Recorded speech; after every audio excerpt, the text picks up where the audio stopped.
તરસ્યો કાગડાની વાર્તા। એક સમયે ઉનાળાના દિવસો હતા। ખૂબ જ ગરમી પડી રહી હતી। એક કાગડાને કટાકાની તરસ લાગી હતી। તે પાણીની શોધમાં આમ તેમ ઉડતો હતો, પણ તેને ક્યાંય પાણી મળતું નહોતું। પાણીની શોધ। કાગડો ઉડતા ઉડતા એક બગીચામાં પહોંચ્યો। ત્યાં તેણે એક કૂંજો પાણીનું માટલું જોયો। કાગડો ખૂબ ખુશ થઈ ગયો અને તરત જ કૂંજા પાસે જઈને બેઠો। તેણે જોયું કે કૂંજામાં પાણી તો હતું, પણ તે સાવ તળિયે હતું।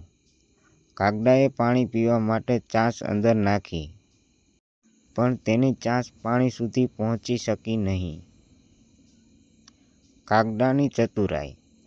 કાગડો નિરાશ થયો નહીં।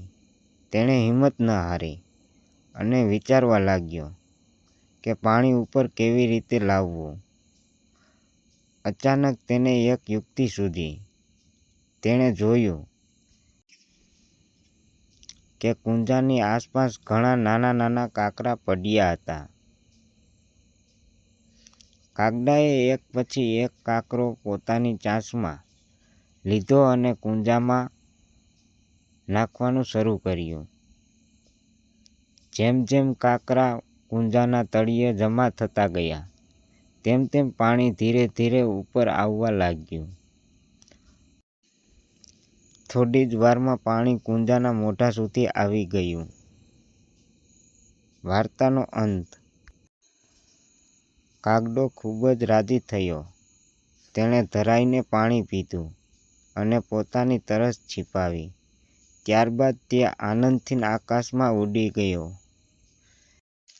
જ્યાં ચાહ છે, ત્યાં જ રાહ છે। મહેનત અને બુદ્ધિથી ગમે તેવી મુશ્કેલ પરિસ્થિતિનો ઉકેલ લાવી શકાય છે। આ વાર્તા ગમી હોય તો આ ચેનલને સબસ્ક્રાઈબ કરી દેજો।